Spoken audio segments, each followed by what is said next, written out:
Assalamualaikum warahmatullahi wabarakatuh. Pada kali ini kita akan mempelajari tentang manajemen SDM internasional atau juga biasa disebut dengan SDM global. Pengertiannya adalah penggunaan sumber daya manusia global untuk mencapai tujuan organisasi tanpa memandang batasan geografis. Jadi sudah tidak mengenal batasan wilayah atau batasan negara. Selanjutnya, manajemen SDM global versus SDM domestik. SDM global lebih luas fungsi yang harus ditangani. Tentunya setiap negara punya aturan sendiri sehingga aturan perpajakan, sistem penggajian itu berbeda-beda antara karyawan domestik dengan karyawan internasional. Kemudian yang berikut adalah keterlibatan dalam kehidupan pribadi. Dalam SDM internasional atau karyawan internasional itu tentunya berbeda budayanya dengan SDM domestik. Kemudian karyawan secara pribadi, karyawan internasional itu lebih bingung lebih kewalahan tentang bagaimana cara menyekolahkan anaknya, di mana bahasa dan budayanya berbeda. Selanjutnya, sistem berbeda untuk lokasi geografis yang berbeda. Kemudian berhubungan dengan berbagai lembaga yang beragam. Perusahaan yang membuka cabang di luar negeri tentunya harus banyak berkomunikasi, berinteraksi dengan lembaga yang ada di negara tersebut, termasuk dengan lembaga-lembaga yang terkait dengan perizinan yang ada di negara tersebut. Selanjutnya, meningkatnya risiko-risiko. Risiko ini bisa dari segi keamanan maupun dari segi kesehatan, baik dari karyawan itu sendiri maupun dari negara yang menjadi tuan rumah. Misalnya kita mempekerjakan karyawan asing. Karyawan asing itu bisa saja ada niat atau ada maksud yang berbeda dengan yang sebenarnya. Misalnya ternyata mereka ini adalah intelijen, itu juga berbahaya untuk negara tuan rumah. Kemudian risiko berikutnya termasuk dalam hal kesehatan. Jangan sampai negara yang menjadi tuan rumah itu memiliki wabah penyakit atau sebaliknya karyawan yang datang itu memiliki penyakit yang bisa menyebarkan kepada masyarakat atau karyawan yang ada di negara tuan rumah. Selanjutnya, ada tiga kategori karyawan dalam perusahaan multinasional. Yang pertama, karyawan dari negara tuan rumah atau host country nasional, yaitu karyawan yang berasal dari negara di mana perusahaan cabang itu berada. Misalnya perusahaan Indonesia yang membuka cabang di Malaysia, maka karyawan yang berasal dari Malaysia itu yang disebut dengan negara tuan rumah atau negara tuan rumah di mana cabang perusahaan itu berdiri.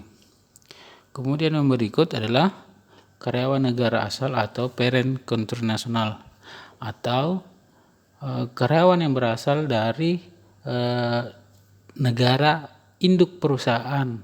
Misalnya perusahaan Indonesia yang membuka cabang di Malaysia, kemudian karyawan yang berasal dari Indonesia yang dipekerjakan di Malaysia, itulah yang disebut dengan karyawan negara asal atau parent country nasional atau sering juga disebut dengan ekspatriat. Selanjutnya, jenis karyawan yang ketiga disebut dengan karyawan negara ketiga atau third country national atau TCNS. Adalah karyawan yang tidak berasal dari negara tuan rumah atau negara asal.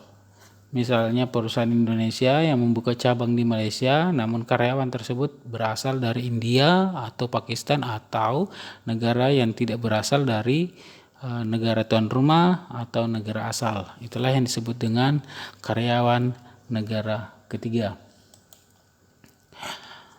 Selanjutnya, faktor-faktor yang mempengaruhi manajemen SDM internasional. Yang pertama, hukum. Tentunya setiap negara memiliki hukum dan peraturan yang berbeda-beda setiap negara. Kemudian yang berikut adalah politik. Politik sangat riskan dalam perubahan tergantung dengan kepemimpinan di suatu negara. Biasanya beda presiden, proses pergantian presiden biasanya beda kebijakan. Tentunya akan mempengaruhi tentang kebijakan terhadap SDM dan perusahaan itu sendiri. Kemudian faktor yang mempengaruhi yang berikut adalah ekonomi. Semakin bagus ekonomi di suatu negara, maka juga akan mempengaruhi tentang sumber daya manusia internasional atau karyawan internasionalnya atau karyawan asingnya di suatu negara tersebut. Kemudian faktor yang mempengaruhi berikut adalah budaya. Tentunya budaya yang sangat mempengaruhi dalam SDM internasional, termasuk dengan perbedaan bahasa, perbedaan kultur, misal adat istiadat, bagaimana orang memperlakukan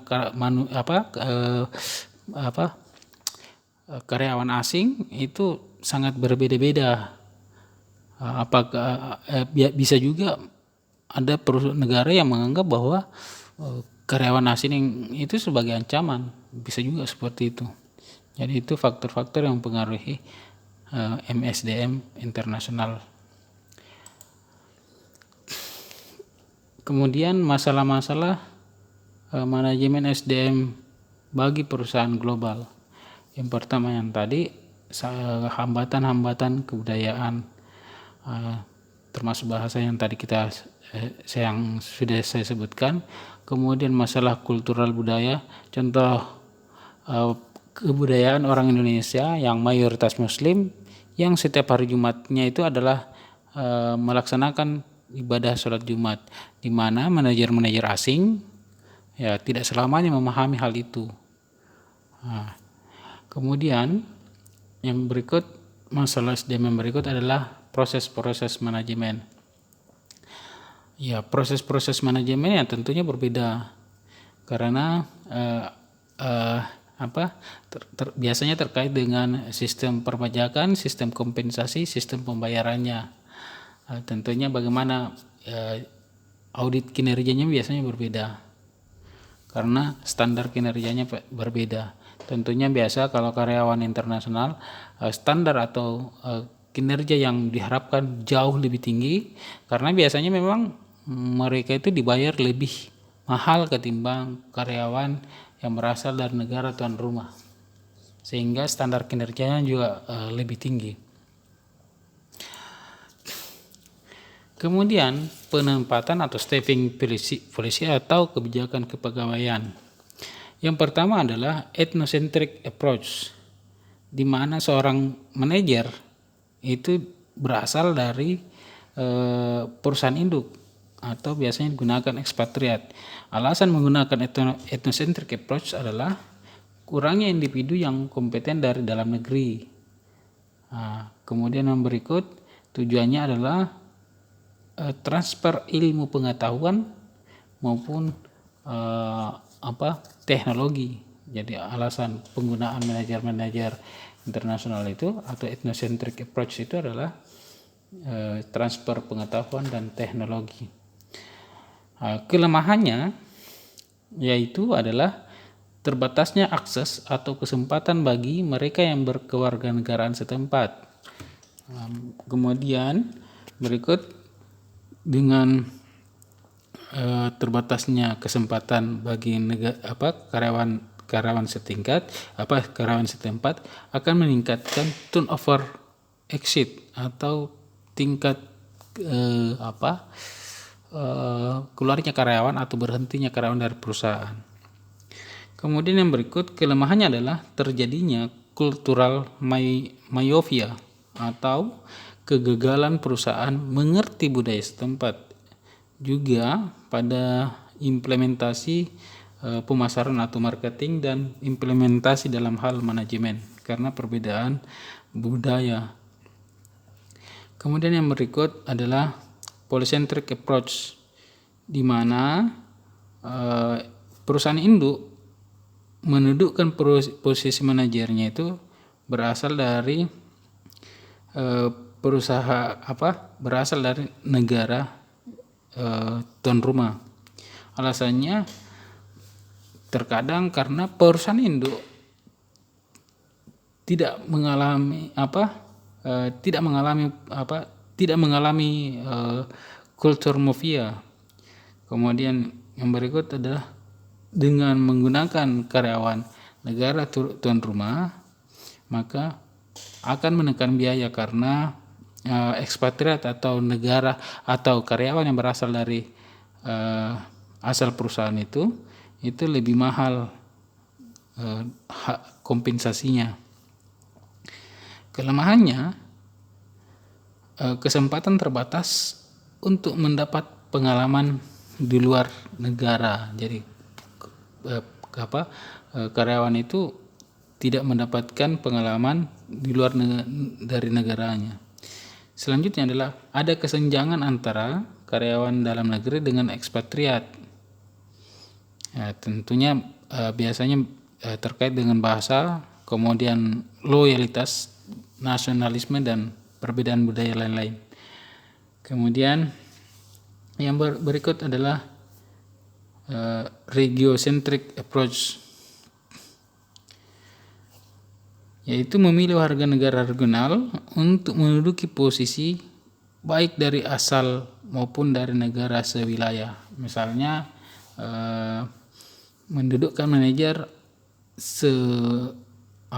berasal dari negara ASEAN gitu. Alasannya karena kalau dia berasal dari satu regional, lebih mudah menyesuaikan diri dengan budaya setempat, sekaligus menghemat biaya karena jaraknya tidak terlalu jauh. Kemudian kelemahannya bahwa walaupun dia seregional, misalnya serumpun, belum tentu ada kecocokan terhadap budaya. Kemudian yang berikut, geocentric approach, yaitu dengan mencari orang yang terbaik untuk posisi kunci dalam perusahaan tanpa memandang kewarganegaraan. Kelebihannya memupuk kadar eksekutif internasional yang dapat bekerja di berbagai negara dengan berbagai budaya. Kemudian kelemahannya, kompleksitas kebijakan pekerja asing, kemudian mahalnya training dan relokasi sekaligus kompensasinya. Berikut dampak positif manajemen SDM internasional. Ya, dampak positifnya salah satunya adalah dengan masuknya ilmu dan teknologi baru di sebuah bidang pekerjaan. Ya, tentunya karyawan asing yang direkrut itu biasanya diharapkan adalah mereka yang memiliki knowledge dan skill di atas rata-rata dari orang yang berada dari negara tuan rumah. Jadi diharapkan ada transfer ilmu dari negara maju. Kemudian pengembangan suatu bidang menjadi lebih cepat. Pengembangan suatu bidang menjadi lebih cepat ini disebabkan karena dengan penggunaan karyawan yang lebih handal yang berasal dari luar negeri. Bukan berarti negara tuan rumah tidak memiliki, tetapi karena kita bicara secara mengglobal sehingga kita berpeluang untuk mendapatkan SDM yang lebih unggul lagi. Kemudian yang berikut dampak positif yang berikut adalah terjadinya peningkatan investasi dengan dibukanya karyawan internasional masuk ke suatu negara, maka akan memicu peningkatan investasi. Kemudian yang keempat, memicu produktivitas tenaga kerja lokal. Dengan adanya transfer ilmu, transfer teknologi yang baru, pasti akan memicu produktivitas tenaga kerja yang ada di lokal. Berikut dampak negatif dari manajemen SDM internasional. Dampak negatifnya tentunya mempersempit kesempatan kerja untuk tenaga kerja lokal, ya, karena adanya tenaga kerja asing. Kemudian yang berikut adalah menjadi ancaman bagi tenaga kerja lokal yang tidak memiliki keterampilan lebih. Jadi ya kalau termasuk yang dekat-dekat di Morowali misalnya, dengan datangnya karyawan-karyawan dari Cina yang memiliki keterampilan lebih unggul daripada kita, ya itu pasti akan menjadi ancaman ya tersendiri. Dengan ancaman dampak negatif di atas tersebut, pasti akan menimbulkan peluang untuk meningkatnya pengangguran. Demikian materi tentang manajemen SDM internasional. Bagi yang menyimak, saya ucapkan terima kasih.